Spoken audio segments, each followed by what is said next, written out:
जिथं भगवान पांडुरंग परमात्मा काम करतोय अशी ही तेरची भूमी आहे.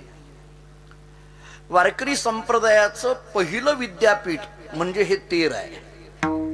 आणि वारकरी संप्रदायाचे पहिले कुलगुरू म्हणजे संत गोरोबा काका आहेत, की ज्यांना भेटावं असं संत ज्ञानेश्वर महाराजांना सुद्धा वाटतं. अशी ही तेरची भूमी आहे. मी थोडं पुढं बोलेल.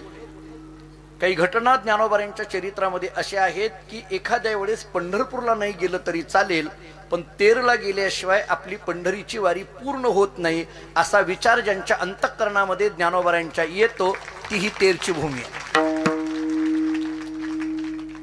मी वारकरी संप्रदायातील अत्यंत ज्येष्ठ आणि श्रेष्ठ संत म्हणून ज्यांच्याकडे पाहिलं जातं अशा संत गोरोबा काकांची ही भूमी सामाजिक, शैक्षणिक, आध्यात्मिक, राजकीय, सांस्कृतिक, व्यवहारिक अशा सगळ्या अंगाने ज्या भूमीकडे अत्यंत पावित्र्याने पाहिलं जातं अशी ही तेरची भूमी आहे. माझ्या थोड्या अल्प अभ्यासाने मला असं वाटतं की वद्य एकादशीची वारी जी आळंदीला ज्ञानोबांच्या ठिकाणी भरते, त्याच्या खालोखाल जर वारी कुठं भरत असेल तर ती तेरला भरते असं माझा प्राथमिक अंदाज आहे. कारण या परिसराला तेर हे अत्यंत श्रद्धेचं आणि निष्ठेचं स्थान वाटतंय. आज इथं सर्वात जास्त संख्या महिलांची आहे.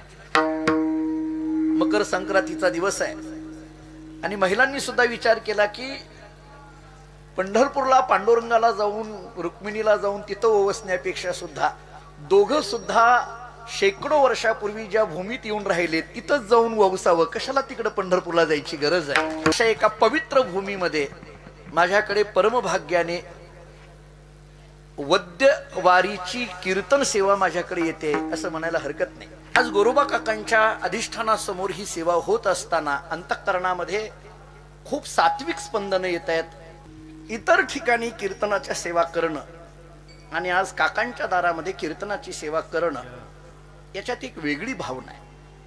आणि म्हणून जिथं गोरोबा काकांचे पाय लागले, भगवान पांडुरंग परमात्म्याचे पाय लागले अशी ही पवित्र भूमी. देवाला यावं जिथं वाटतं अशी ही भूमी आहे.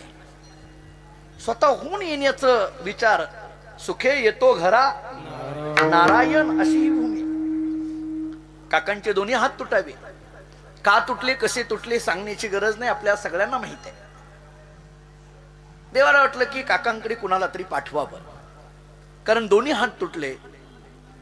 मडकी कशी बनवणार, मडकी नाही बनवली, प्रपंच कसा चालणार, प्रपंच नाही केला तर परमार्थ कसा होणार, प्रपंच जर नाही नीट झाला तर परमार्थ कसा होणार. म्हणून देवाने विचार केला काकांकडे कुणाला तरी पाठवावं. काकांना असं वाटायला लागलं दोन्ही हात तुटले, मी भजन कसं करणार. मला ही चरित्र वाचताना महाराज कधी कधी आश्चर्य वाटतं. म्हणजे काका म्हणतात मी भजन कधी कसं करणार, आणि देव म्हणतात यांचा प्रपंच कसा चालणार. काकाला देवाच्या भजनाची चिंता आणि देवाला काकांच्या प्रपंचाची चिंता. देवाने विचार केला कोणाला तरी पाठवावं. शेवटी देवाच्या लक्षात आलं कोणाला पाठवावं, आपल्यालाच काय काम आहे, आपणच जावं. आणि देवाने कुंभार व्हायचं ठरवलं. फार गोड चरित्र सांगितलं जातं. देव कुंभार होऊन निघाले. देवाला वाटायला लागलं मी कुंभार झालो, परंतु कुंभाराला महत्व कधी बरोबर गाढव पाहिजे ना. आता गाढव कोणाला करायचं, इकडं तिकडं पाहिलं, गरुडाकडे पाहिल्याबरोबर गरुडाच्या लक्षात आलं बहुतेक नंबर आपलाच आहे म्हटले आता. आणि एकदम देवाने गरुडाला सांगितलं गरुडा गाढव व्हायचंय. अहो लोकांना गाढवा म्हटलं तर राग येतो, इथं गाढव व्हायला सांगितलंय. गाढव व्हायचंय, आज्ञापालन सेवकाचा धर्म. गरुड गाढव झाले, देव कुंभार झाले, गरुड गाढव झालं. निघणार तेवढ्यात देवाच्या लक्षात आलं की मी कुंभार झालो, गरुडाला गाढव केलं, पण गाढवावर माती टाकल्यानंतर त्या गाढवाला हाकण्याकरता पाठीमागं कुंभाराची कोण लागते, बायको. त्या गाढवाला हाकण्याकरता बायको लागते. बायको असल्याशिवाय गाढवं हाकली जात नाही. बायको कोणाला करायचं, रुक्मिणी मातेकडे. रुक्मिणी मातेने सांगितलं कोणाकडे इकडे तिकडे पाहता, मी नाहीये का. झालं, रुक्मिणी माता कुंभारीन झाल्या. तिघच्या तिघ तेर मध्ये आले, गोरोबा काकांच्या अंगणात आले आणि पांडुरंगाने मोठ्याने हाक मारली, काका आहेत का घरात. काका बाहेर येऊन पाहतात, एक कुंभार आहे, त्याच्याबरोबर गाढव आहे, त्याच्याबरोबर त्याची बायको आहे. हे सगळे आपल्या दारात आलेले का आले कळे ना. काकांनी विचारलं बोला. देवानी म्हणजेच त्या कुंभाराने बोलायला सुरुवात केली, काका मी एक कुंभार आहे, मला असं कळालंय की तुम्हाला एका नोकराची गरज आहे. मीही एक कुंभार आहे, मलाही कुठंतरी नोकरीची गरज आहे, मला तुमच्याकडे नोकरीला ठेवून घ्याल का? कोण म्हणतोय? अखिलांड कोटी ब्रह्मांड नायक भगवान श्री पांडुरंग परमात्मा तेर मध्ये येऊन नोकरी मागतोय. हे तेरचं वैशिष्ट्य आहे, लक्षात घ्या. जगाच्या मालकाने म्हणावं मला नोकरी मिळेल का? जगाचा मालक इथे येऊन म्हणतोय की मला नोकरीला ठेवून घ्याल का? काकांनी त्या कुंभाराकडे पाहिलं आणि काकांना वाटायला लागले की खरंच आपल्याला एका नोकऱ्याची गरज आहे. आणि इथं नोकर स्वतः आलाय, बरं त्याच्या साहित्यासह सगळं आलेलं आहे. काकांनी त्याच्याकडे पाहिलं आणि उगीच सहज मुखातून शब्द दिला, अहो कुंभार दादा, खरं सांगू, खरंच मला एका नोकराची गरज होती आणि तुम्ही स्वतःहून माझ्या घरी आलात. खरं सांगू का दादा, अगदी देवासारखा आलात. कळलं का वाक्य हे? देव म्हणायला लागला मी देवच आलो आणि देवासारखं कुठून काढलं हे? बरं ठीक आहे, कशी मडकी बनवायची, कुठं काय दाखवलं. ही माती आहे, इथं मडकी भाजायचे, तयार करायचे, जे काही असेल ते कुंभारकीच्या व्यवसायामधलं सगळं सांगितलं.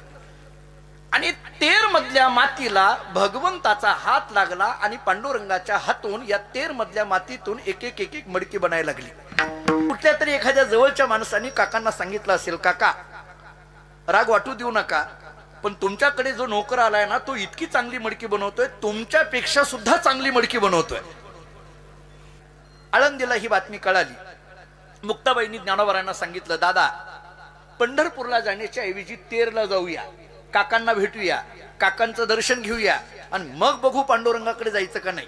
ज्ञानोबारांनी सांगितलं, मला तर सगळ्यात जास्त आवडतं काकांना भेटायला, कारण कुठंतरी नतमस्तक व्हावं असं त्या काळातले जर कोणते ज्येष्ठ पाय असतील तर ते काकांचे होते.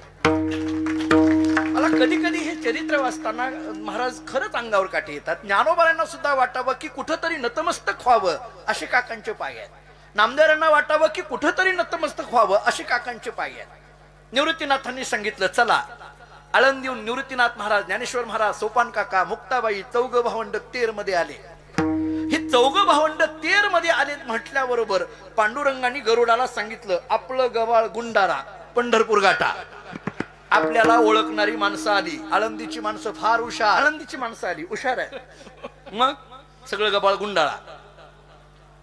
तिघच्या तिघ गायब झाले. देव गेले निघून, रुक्मिणी माता, ते गरुड म्हणजे तो गाढव सगळं गेलं. ज्ञानोबाराय मुक्ताबाई आतमध्ये येतात. काकांचे दोन्ही हात तुटलेले. मुक्ताबाईंनी त्या हातावरनं हात, आपला नाजूक हात फिरवला आणि काकांना विचारलं, काका का मनस्ताप करून घेतला, का हात तोडून घेतले? जर आता हात तुटले तर मडकी कशी बनवणार? मडकी नाही बनवली प्रपंच कसा होणार? प्रपंच नाही केला परमार्थ कसा होणार? छोटीशी मुक्ताबाई बोलते. काकांनी मुक्ताबाईकडे पाहिलं आणि सांगितलं, मुक्ता काळजी करू नको, असा एक कुंभार माझ्याकडे आलाय, माझ्यापेक्षा चांगली मडकी बनवतोय. असा एक कुंभार माझ्याकडे आलाय, माझ्यापेक्षा चांगली मडकी बनवतोय. मुक्ताबाईला हे वाक्य जरा सहन झालं नाही. कशामुळे झालं नाही सांगू? कारण काका म्हणतात माझ्यापेक्षा चांगली मडकी बनवतोय. कारण मुक्ताबाईचं म्हणणं असं आहे, या जगात जर चांगली मडकी बनवण्याचं काम कोण करत असतील तर फक्त आमचे काका, बाकी कोणी नाही. हा मुक्ताबाईचा दृढ निश्चय आहे.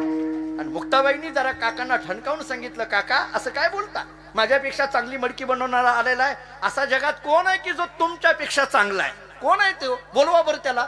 बोलवा म्हटल्याबरोबर काकाने हाका मारायला सुरुवात केली. ओ कुंभार दादा, कुंभार दादा. कुंभार दादा पंढरपूरला गेले, कुठूनच येईनात. आणि मग मुक्ताबाईंनी विचारलं, काका ती मडकी तरी कुठे आहे दाखवा. बाहेर दाखवली. इथं बघ अंगणामध्ये मडकी ठेवलेली आहे. अंगणामध्ये मडकी ठेवलेली आहेत म्हटल्यानंतर मुक्ताबाई येते. ते मडकं एक एक एक एक उचलते, चहू बाजूने पाहते. प्रत्येक मडक्याकडे पाहिल्याबरोबर तिच्या डोळ्यातून घळघळ घळघळ अश्रू यायला लागले. काकाने मुक्ताबाईंना विचारलं, काय झालं मुक्ता, का रडायला लागली? मुक्ताबाईंनी सांगितलं, काका या मडक्याकडे तरी पहा. प्रत्येक मडक्यावर शंख चक्र गदा पद्म ही चिन्ह उमटलेली आहेत. याचा अर्थ तुमच्या घरी सामान्य कुंभार काम करत नव्हता, विटेवरचा पांडुरंग परमात्मा काम करत होता. काकांनी ती मडकी बघितली, काकांच्या डोळ्यातून अश्रू येऊ लागले आणि काकांनी अंतःकरणातून देवाला विचारलं, देवा आमच्या सारख्याच्या घरीही तू कामं का केली असतील? काकांनी असं विचारावं, देवानी सांगावं, काका माझ्या जीवनातलं सगळ्यात मोठं भाग्य जर कोणतं असेल तर तुमच्या दारात मडकी बनवायला मला मिळालं, हे माझ्या जीवनातलं भाग्य आहे. पांडुरंगाने म्हणावं. हा इतिहास ज्या जागेमध्ये घडला त्या जागेमध्ये ही कीर्तनाची सेवा संपन्न होते.